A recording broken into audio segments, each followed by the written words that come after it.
네, 안녕하세요. 토지스쿨 정현 소장입니다. 네, 오늘은 토지 투자, 도로를 알면 백전백승이라는 주제로 방송을 진행해 볼까 하는데요.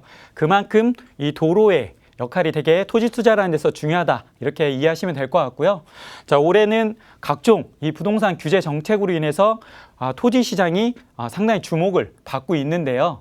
그래서 우리가 토지 투자라는 데 있어서 제대로 알고 투자를 하게 되면 이 재테크의 꽃이라고 하는 토지 투자, 어떠한 재테크보다도 수익률을 극대화시킬 수 있는 이러한 전략들이 있기 때문에 이러한 부분을 꼭 반드시 체크하고 명심하고 투자를 하는 습관이 중요하다, 이렇게 말씀을 드릴 수가 있겠습니다. 그래서 토지 투자의 3요소, 이 부분이 가장 어떤 토지 지가를 올리는 핵심 요소이기 때문에 이런 부분을 좀 먼저 말씀드리고 진행을 하도록 하겠습니다. 자, 제가 보시면 입지, 용도, 도로, 이 세 가지 기준을 말씀을 드렸습니다. 그래서 이 토지는 어느 한 가지만 만족해서는 아니 되고요. 이 세 가지가 모두 충족될 시에 말씀드린 대로 가장 수익률이나 어떤 지가 상승이 극대화 시킬 수가 있기 때문에요.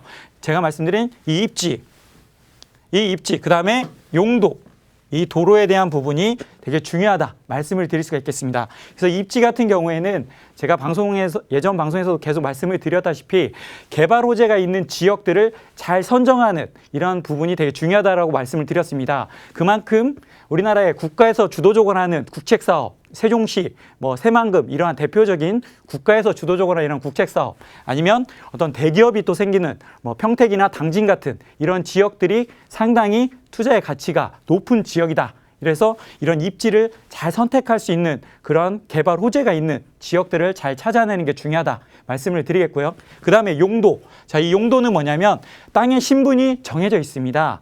자, 쉽게 얘기하면 우리가 단독주택을 지을 수 있는 땅이냐, 아니면 아파트를 지을 수 있는 땅이냐, 이런 것들이 이미 국가에서는 난개발을 막기 위한 목적으로 지정을 해놨기 때문에요. 그래서 농사밖에 지을 수 없는 땅이 있고요. 그리고 또 3층 이하, 4층 이하로밖에 지을 수 없는 땅이 있고 10층 이상도 지을 수 있는 이러한 땅의 신분이 이미 결정되어져 있기 때문에 이러한 용도 지역을 반드시 꼼꼼히 살피고 그 땅이 어떠한 신분이 있는지 알고서 투자하는 것과 모르고서 투자하는 것은 상당히 큰 어떤 이러한 차이가 날 수 있다, 이렇게 말씀을 드릴 수 있겠고요. 자, 오늘은 도로에 대한 부분을 제가 핵심적으로 설명을 드릴 텐데요. 자, 지금 이러한 자료는 우리나라 2016년부터 2020년도까지 고속도로 건설 계획입니다. 그래서 지금 건설이 진행 중인 것들도 있고요. 계획이 잡혀서 앞으로 진행될 그런 고속도로라고 보시면 되겠습니다. 제가 이 자료를 보여드린 이유는, 자, 우리나라에 행정계획이 있습니다. 그래서 지금 국가는 난개발을 막기 위해서 선계획 후 어떠한 착공, 후 실행, 이러한 방법들로 국가에서는 진행을 하고 있기 때문에요. 이러한 고속도들이 뚫리는 이러한 지역들은 앞으로 고속도로 IC가 신설되는 지역들은 지가가 오를 수밖에 없습니다. 그 이유는 제가 말씀드렸죠. 교통의 편리성, 접근성, 그리고 경제성이 훨씬 뛰어나지기 때문에 이러한 고속도로가 뚫리는 이러한 지역들은 지가가 오를 수밖에 없다, 이렇게 이해하시면 될 것 같고요. 이러한 행정계획들을 우리가 미리 정보를 수집할 수 있는 이러한 능력들을 기르는 것이 가장 어떻게 보면 토지 투자를 하는 데 있어서 내비게이션과 같은 어떤 역할을 하는 게 우리 국가의 행정계획, 이런 부분들도 잘 파악할 수 있어야 됩니다. 그래서 이러한 부분들로 파악을 하려면 좀 깊게 들어가야 되는 부분이기 때문에 그러한 부분들은 제가 이제 차차 방송 때 설명을 드리고요.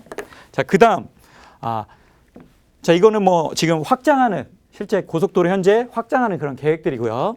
그 다음에 제가 토지 투자를 하는 데 있어서 실제적으로 이런 개발 호재가 있는 지역에 용도 좋은 땅을 찾았다 했을 때 그럼 도로에 대한 역할이 되게 중요합니다. 그래서 자, 우리는 토지 투자에서 도로에 대한 내용들이 상당히 많은데요.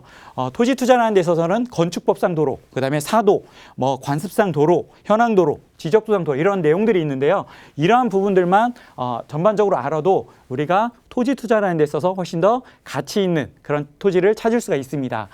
자, 제일 중요한 거는 건축법상 도로입니다. 자, 이 건축법상 도로는 우리가 토지를 투자할 경우에는 건물을 짓기 위한 어떠한, 그리고 또 다른 음식점이든 그 다음에 원룸이든 다세대든 다가구든 아파트, 이런 걸 지어야 되기 때문에 자, 도로와 상당히 중요한데요. 기본적으로 건축법상 도로, 건축 허가가 나는 도로는 자, 우리가 도로의 폭이 4m가 나와야 됩니다.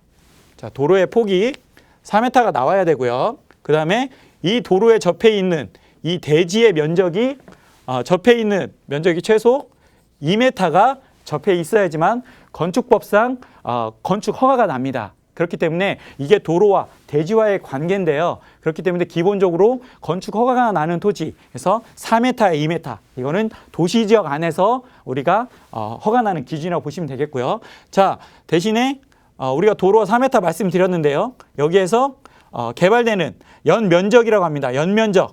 연면적이 2000제곱미터 이상일 경우, 2000제곱미터 이상일 경우에는 도로의 폭이 4m가 아니라 6m로 바뀌고요. 기준이 6m로 바뀌고 이 도로에 접해 있는 이 대지의 면적이 최소 4m가 돼야 됩니다. 그래서 이 정도의 기준만 알고 계시면 우리가 도시지역 내에서는 건축 허가가 나는 토지는 이러한 도로를 기본적으로 요건을 갖춰야 되는구나, 이러한 기준을 알고 계시면 토지 투자하는 데 있어서 훨씬 더 좀 성공적인 투자를 할 수가 있겠죠. 그래서 이런 부분들을 꼭 체크하고 투자하는 습관이 중요하다, 이렇게 말씀을 드리겠고요. 자, 그 다음에 이 사도인데요. 자, 사도는 개인이 소유한 도로를 사도라고 합니다. 우리는 그리고 지자체나 국가에서 소유한 도로가 있습니다. 그런 것들은 국가, 지자체, 국도, 공도라고 하는데요.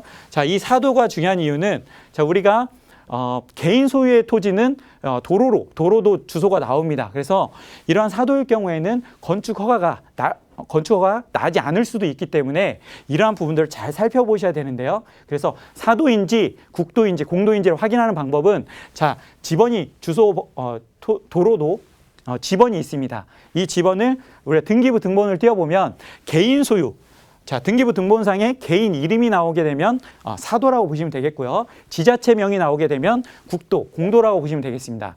국도나 공도는 특별하게 내가 건축 허가를 받지 않아도 건축이 허가가 나는 부분이지만 자, 이 사도인 경우에는 이 개인 소유인 땅 주인에게 도로사용 승낙서를 받아야 됩니다. 그래서 이런 도로사용 승낙서를 받아야 되기 때문에 이러한 것들을 받지 않게 되면 건축 허가가 나지 않을 수도 있고요. 여러한 법적으로 어려운 점이 많이 발생이 될 수 있기 때문에 반드시 사도인지 그 다음에 국도인지 이런 부분들을 제가 말씀드린 대로 등기부 등본을 통해서 확인하는 이런 습관이 중요하다, 이렇게 말씀을 드리겠고요.